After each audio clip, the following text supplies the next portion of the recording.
Luis Gil has been the Yankees ace while Garrett Cole is recovering. I don't think anybody saw this coming, but he is absolutely one of the best pitchers in baseball. Definitely a top three. Gil has a sub 2 ERA, a 7-1 record, 79 Ks already, which is up the leaderboard for the most in MLB, and his whip is under 1. This dude was acquired by the Yankees from the Twins for Jake Cave. Do either of you even know who that is? I Is he a do. third baseman? He's an outfielder, and he played for the Yankees for like a few weeks. I mean, another absolute fleece by Brian Cashman. But does this guy keep this up? I mean, this is incredible what this guy is doing. He's unhittable. Every single night, it's like a 2-hit shutout.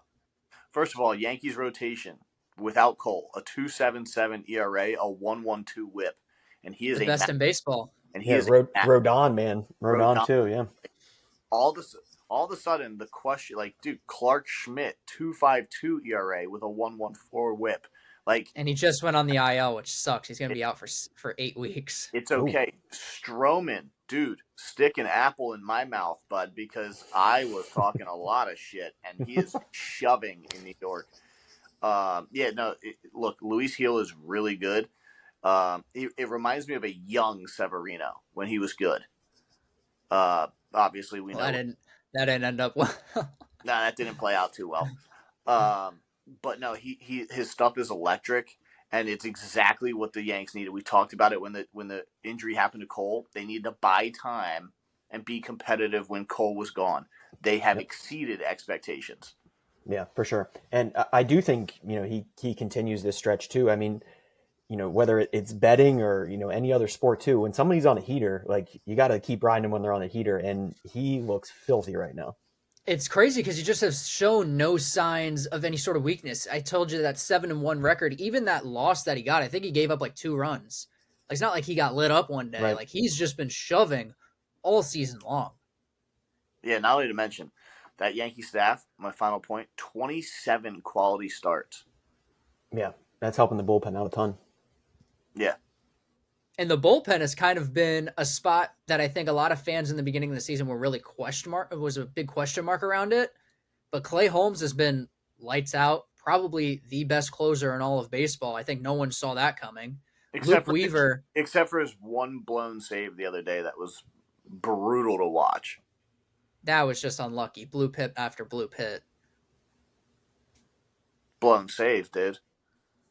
Oh, you're talking about, I got you. You're talking about the Angels. I'm talking about the one where he gave up like 3 runs. Like, and there was like a blue pit, and he lost the game. And it, like, I think the average exit velocity on all of the hits he gave up was like 54. Is that when he gave up 4? Yeah, he gave up like 4. That was the first time he ever gave up runs the whole season. It was like probably like a week ago. Yeah, I mean, as I'm talking shit on Clay Holmes, he has a 2.91 ERA with a 0.74, or I'm sorry, no, he has a 1.4 ERA, a 1.48 ERA, and a 1.27 WHIP. So, with 18 saves. So yeah, the WHIP is a little high because he actually has no idea where it's going every time he throws a baseball. Dude, he throws. Keep them on their toes.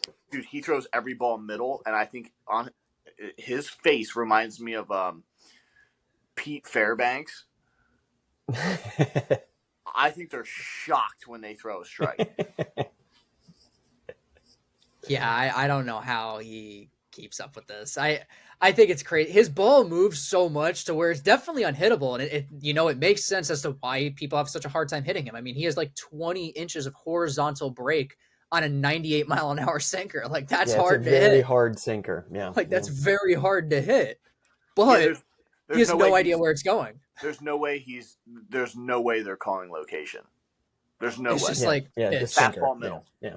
I mean, even his slider too is very. I mean, he's throwing that thing like 92, and that thing has a lot of break to it too. Yeah, I mean, all signs point to he blows out in the next 2 or 3 years. Honestly, the other thing that's kind of funny that I was just thinking about is the fact that Clay Holmes, another Pittsburgh Pirate, that was a pitching guy. Yeah. Struggled, leaves, excels. I'll tell you this. He was the exact same pitcher in Pittsburgh. Like, he was always the setup guy. He like closed for a little bit, but he was the exact same pitcher. That sinker is still hard as shit, and he still had no idea where it was going. That was a bad one on Pittsburgh's part. We didn't. Those players we got in return really didn't amount to anything. No, absolutely. Wait, who was in that trade? Wasn't it Miguel Andujar? Andujar was in it. A guy that's not even Frazier? in the organization. No, it wasn't Frazier. I forget. I just looked it up too because when you mentioned how he was dealing, I was like, "Yeah, what did we get in return for that?" Dude, I swear to God, nobody in the bigs, like not at any level, nobody's in the majors right now for it. dude, the Pirates went through a phase where they were like a JUCO feeder for the Yanks. Yes, for the Yanks. Yeah, It was unbelievable, dude. Triple A team for them. You know, we have a funny joke in Pittsburgh. We like to call them a quadruple A baseball club whenever they're really down bad because they're not a triple. They're better than a triple A team, but they're not a major league team. They're quad A. Was it? I think it was his name was like Hong Kong something. Yes. He's from yeah. And he Oh, was it wasn't like Yankees Hong Kong, prospect. but yeah. Oh, was it? Speaking of names, so unfortunate. Hong Kong, like the city. Speaking of names, our guy was cut. Our guy, Woo Suk-Koo. Woo Suck Go was cut. So depressing, enough. Man. So now the Marlins really got absolutely nothing for this trade. They just gave away Luis Arias. Correct? Yeah, basically. Yeah. Well, I mean, they got prospects for him, but I mean, I don't think Woo Suck Go was the prize pick back. It was something.